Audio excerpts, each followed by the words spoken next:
जय श्री राम दोस्तों अमीर बनना हमारा अधिकार है।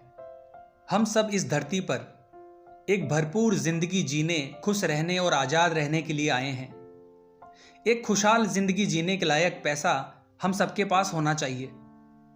हम सबको लग्जरी या खुशहाल जिंदगी जीने का पूरा हक है। दोस्तों, लोगों के पास पैसा ना होने का सबसे बड़ा कारण है कि लोग पैसे को खराब मानते हैं। उनका मानना है कि पैसा ही सारी बुराइयों की जड़ है। और दोस्तों, एक और कारण है लोगों के पैसा ना कमाने का, वो है उनको गरीबी अच्छी लगती है। और उनकी ऐसी सोच का कारण उनका ऐसा पालन पोषण और अंधविश्वास हो सकता है। दोस्तों, गरीबी में पैदा होना कोई बुरी बात नहीं है, लेकिन गरीबी में जीते हुए मर जाना बुरी बात है। बाकी बीमारियों की तरह यह भी एक दिमागी बीमारी है। अगर आप फिजिकली बीमार होते हैं तो आपको लगता है आपके साथ कुछ दिक्कत है और आप अपने आप को स्वस्थ करने के लिए कुछ ना कुछ प्रयास करते हो। उसी तरीके से अगर आपकी जिंदगी में अगर पैसा भी लगातार नहीं आता है तो समझ लीजिए आपके साथ कुछ दिक्कत है जिसको बदलने की आपको जरूरत है। दोस्तों, हम सब सफल होने, जीतने या सभी परेशानियों से लड़ने के लिए पैदा हुए हैं। अगर आपकी जिंदगी में आर्थिक रूप से कमी है तो आपको उसके लिए कुछ करना चाहिए। तो दोस्तों, सबसे पहले पैसे से जुड़े जितने भी अंधविश्वास या कहानियां हैं उनसे खुद को दूर कर लें। पैसे को खराब या अपना दुश्मन ना समझें, क्योंकि अगर आप ऐसा करोगे तो आप खुद ही पैसे को खुद से दूर कर रहे हो। कुछ लोग कहते हैं कि पैसे के लिए मर्डर हो जाते हैं, पैसे के लिए चोरियां होती है या पैसा हजारों क्राइम का कारण है, लेकिन फिर भी ये सब पैसे को खराब नहीं बनाते। इसको कुछ उदाहरण के द्वारा समझते हैं। अगर एक इंसान किसी को मारने के लिए 50 लाख रुपए देता है तो उसने अपने खराब उद्देश्य के लिए पैसे को इस्तेमाल किया, ना कि इसमें पैसा खराब है। जिस तरह से अगर आपके हाथ में सुई चुभ जाती है तो उसमें सुई की कोई गलती नहीं है। हमें यह पता होना चाहिए कि जिन चीज़ों का इस्तेमाल क्राइम्स में होता है उसमें चीज़ों का कोई दोष नहीं होता। हम उन चीज़ों को कैसे इस्तेमाल करते हैं वो ये तय करता है कि ये हमारे लिए आशीर्वाद होगा या हमको नुकसान पहुंचाएगा। कुछ लोगों को सिर्फ पावर चाहिए और कुछ लोगों को सिर्फ पैसा। अगर आपका दिल सिर्फ पैसे पर आ गया है और बाकी कुछ आपके लिए मैटर नहीं करता तो आपको शायद पैसा तो मिल जाएगा लेकिन बैलेंसिंग लाइफ नहीं मिलेगी। दोस्तों, जब बॉडी में हमारा ब्लड सही मात्रा में होता है तो हम हेल्दी होते हैं। ऐसे ही जब पैसा भी हमारी लाइफ में सही मात्रा में होता है तो हम इकोनॉमिकली हेल्दी होते हैं।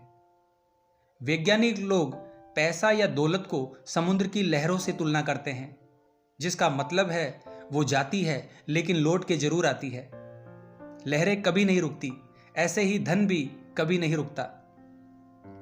अगर हम भगवान पर भरोसा बनाए रखें, अगर हम अपने अवचेतन मन को हमेशा धन की आपूर्ति देने के लिए प्रभावित करना चाहते हैं तो एक तरीका अपनाया जा सकता है, और वो ये है, सबसे पहले अपने मन को शांत करें।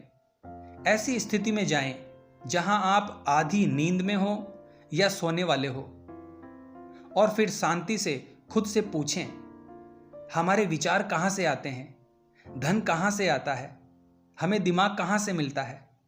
इन सवालों के जवाब में आपको एक ही चीज के बारे में पता चलेगा, वो है आध्यात्मिक शक्ति। आप समझ जाओगे कि धन सिर्फ दिमाग की एक दशा यानी अवस्था है। दोस्तों, आपको पैसे के प्रति हमेशा अच्छा भाव रखना है। पैसे से प्रेम करना सीखिए। आपको इसको बोलते हुए महसूस करना होगा, दिमागी स्तर पर स्वीकार करना होगा। जो लोग आर्थिक रूप से कमजोर होते हैं उनको शुरू में ऐसी बातों से कुछ मदद नहीं मिलती, जैसे कि मैं स्वस्थ हूं, मैं समृद्ध हूं, मैं सफल हूं। भगवान के पास धन की कोई कमी नहीं है। इंसान 3 विचार पर काम करके बेहतरीन परिणाम पा सकते हैं। वो है स्वास्थ्य, धन और सफलता। ये तीनों भगवान का दिया हुआ आशीर्वाद है जो प्रत्येक मनुष्य के पास होना चाहिए। दोस्तों, एक तरीका है जिससे अद्भुत परिणाम पाए जा सकते हैं, और वो है आप शीशे के आगे खड़े हो जाइए और 5 से 10 मिनट तक दोहराइए, मैं स्वस्थ हूं या मैं सफल हूं, मेरे पास बहुत अधिक धन है, पैसा है, मुझे पैसों की कोई कमी नहीं है। दोस्तों, इसको बोलने की जरूरत नहीं है, इसे सिर्फ महसूस करने की जरूरत है, क्योंकि ये एक अफर्मेशन है। और दोस्तों, यकीन मानिए, इस चीज को करने से बहुत अच्छे परिणाम मिलते हैं, क्योंकि व्यक्ति की सोच का उसके जीवन पर बहुत अधिक प्रभाव पड़ता है। दोस्तों, धन हमारे दिमाग में होता है। इसको एक उदाहरण के द्वारा मैं आपको समझाता हूं। एक लड़का था जो डॉक्टर बनना चाहता था, लेकिन ना तो उसके पास पैसे थे और ना ही कोई डिग्री थी। अपने खर्चों के लिए वो एक डॉक्टर के ऑफिस में साफ सफाई का काम करता था। हर रात जब वो सोने जाता तो वो कल्पना करता था कि एक दीवार पर डिप्लोमा लगा था जिसमें बड़े अक्षरों में उसका नाम लिखा था। वो बिल्डिंग में दीवार पर लगे डिप्लोमा साफ करता था। इसी कारण से उसके लिए यह कल्पना करना मुश्किल नहीं था। ऐसा उसने कुछ महीनों तक अनुसरण किया। कुछ समय बाद उसको परिणाम मिलने शुरू हो जाते हैं। एक डॉक्टर को वो लड़का पसंद आया और उस डॉक्टर ने उस लड़के को अपने पास ट्रेनिंग पर रख लिया। उसे कुछ चीज़ों की ट्रेनिंग दी गई। डॉक्टर ने उसे अपने खर्चे पर हाई स्कूल और फिर कॉलेज भी भेजा। ये लड़का आगे चलकर कनाडा का एक बहुत बड़ा डॉक्टर बना। उसके दिमाग में एक इमेज थी जो उसे चाहिए थी। उसके पास सपना था, क्योंकि उसकी दौलत उसके दिमाग में थी। दोस्तों, वो ऐसा भी सोच सकता था कि मेरे पास तो डिग्री नहीं है, पैसा नहीं है, संसाधन नहीं है, और ऐसा सोचने से उसका सपना शुरू होने से पहले ही खत्म हो जाता। उसकी दौलत उसके विचारों में थी। दोस्तों, हम जो भी करते हैं वो हमारे आंतरिक विचार, भावनाएं या दृढ़ विश्वास का जवाब होता है। हमारी सारी बाहरी रूप से की गई कार्रवाई हमारे जीवन को परिवर्तित करने में हमारी मदद करती है। अगर हमने समझा लिया कि हमारा दिमाग कैसे काम करता है तो हमारे साथ अच्छा ही होगा। सोचना और महसूस करना हमारी नियति होती है। इससे हमारा भविष्य बनता है। चेतना के द्वारा हम सब कुछ पा सकते हैं। स्वास्थ्य की चेतना हमें स्वास्थ्य देती है और धन की चेतना हमें धन देती है। दोस्तों, कुछ लोग हमेशा दूसरे लोगों के बारे में बात करते हैं कि कैसे दूसरे लोगों ने चोरी, बेईमानी या ठगी से पैसा कमाया है। जो लोग ऐसी बात करते हैं वो आर्थिक समस्याएं या शारीरिक बीमारी से घिरे होते हैं। इसका कारण यह भी हो सकता है दोस्तों कि शायद उनके साथ के लोग जिंदगी में ज्यादा सक्सेसफुल हो गए और ये लोग पीछे रह गए। इसीलिए ये लोग उन सभी लोगों से जलते हैं और यही चीज उनके पतन का कारण बनती है। दूसरे लोगों के बारे में नकारात्मक सोचने या उनके पैसे को देखने से वो अपना खुद की दौलत भी खत्म कर लेते हैं। एक तरफ वो ज्यादा पैसे के लिए प्रार्थना करते हैं और दूसरी तरफ वो दूसरों की पैसे के लिए निंदा करते हैं।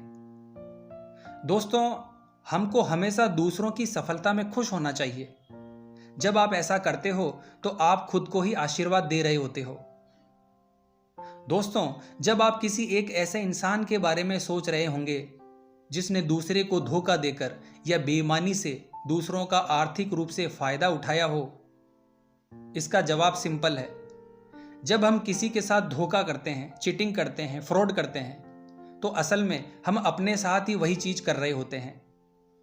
असल में हम अपने आप को चोट पहुंचा रहे हैं। हमें नुकसान बहुत तरीकों से हो सकता है, जैसे कि हेल्थ में लॉस, मन की अशांति, बीमारी या बिजनेस में नुकसान। जरूरी नहीं है कि नुकसान हमेशा पैसे का ही हो। दोस्तों, आप दूसरे को नुकसान पहुंचाए बिना भी अमीर या समृद्ध बन सकते हो। कुछ लोग हमेशा अपने आप से चोरी कर रहे होते हैं, स्वास्थ्य, खुशी, आनंद या प्रेरणा की चोरी? कुछ लोगों को लगता है उन्होंने कभी चोरी नहीं की, लेकिन ये सच नहीं है। जब भी हम किसी से जलते हैं, उसका बुरा सोचते हैं या उनकी दौलत या सफलता को मन ही मन कोसते हैं, तो ये असल में खुद से ही चोरी करने जैसा है। दोस्तों, ईश्वर की शक्ति, यूनिवर्स की शक्ति सभी जगह विद्यमान है और वही डिसाइड करती है कि सूरज कब उगेगा और कब ढलेगा। उनकी नज़र हमेशा हमारे बिजनेस, हमारे घर पर है, जो हर उन चीज़ों पर है जो हमारी है। आप सबको अपनी समस्याओं का समाधान अपने अंदर ही ढूंढना चाहिए। अगर आपको फाइनेंशियली प्रॉब्लम है तो सोने से पहले ये प्रार्थना हमेशा रिपीट करें, अब मैं आराम से सोऊंगा, मैंने सब कुछ भगवान पर छोड़ दिया है, क्योंकि भगवान के पास सारे जवाब हैं। जैसे ही सुबह सूरज उगेगा मुझे मेरे जवाब मिल जाएंगे। हमेशा ईश्वर का धन्यवाद करें, उनका आभार व्यक्त करें, अपने अवचेतन मन में पॉजिटिव सिग्नल भेजें और अपनी रात की नींद को बहुत अच्छी बनाएं। अगर इस प्रकार का कार्य आप प्रतिदिन सोने से पहले करेंगे और सुबह उठने के बाद पॉजिटिव सिग्नल, पॉजिटिव वाइब्रेशन अपने अवचेतन मन में पहुंचाएंगे, तो आप अपने जीवन को सफल बना सकते हैं। यकीन मानिए दोस्तों। तो आशा करता हूं आज की ये वीडियो आपको अच्छी लगी होगी। जय श्री राम, जय श्री कृष्णा।